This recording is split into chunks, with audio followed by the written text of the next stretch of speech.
Mais tout de suite, on va retrouver notre correspondant permanent à Rome, François Baudonnet, pour vous parler d'une expérience qui est tentée actuellement dans une école à Rome. C'est une initiative assez originale, à vous d'en juger.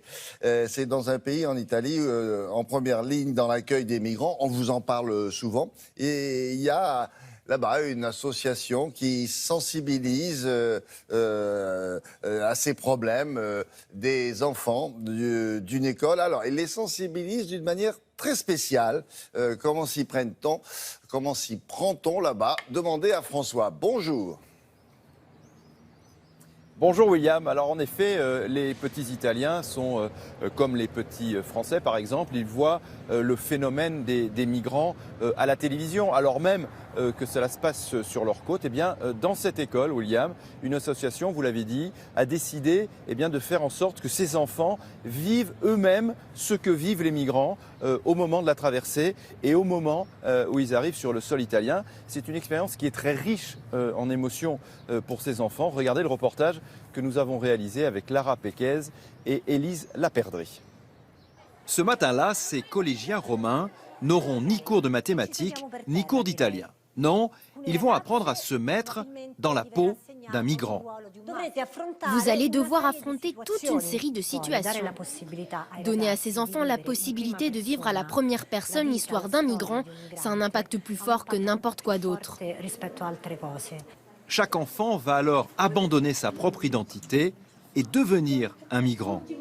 Moi, je suis Mahmoud, j'ai 35 ans et je vivais à Gaboura, au Bangladesh.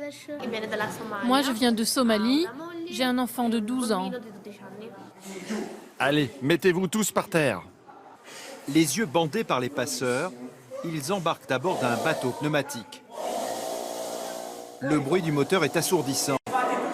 Et pendant la traversée, les trafiquants les menacent.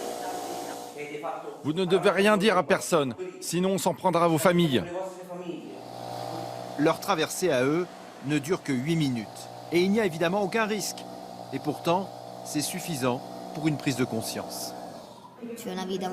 La vie des migrants est très dure. Et la nôtre, c'est sûr, elle est beaucoup plus facile. Une fois débarqués, comme de vrais migrants, les collégiens subissent des contrôles d'identité. Vous êtes tous des clandestins. Les mains en l'air, on va au commissariat. Et ils parlent alors à la première personne. Je me suis fait arrêter, j'ai peur qu'il me fasse du mal et de ne jamais arriver au bout de mon voyage.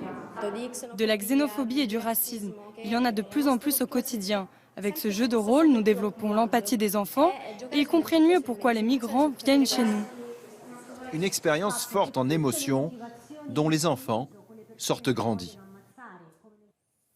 Alors, est-ce que avec cette expérience, tout le monde est content? Je veux dire par là les enseignants, les parents ou les enfants? Alors on pourrait craindre que ce soit un peu traumatisant parce que vous l'avez vu, c'est quand même fort.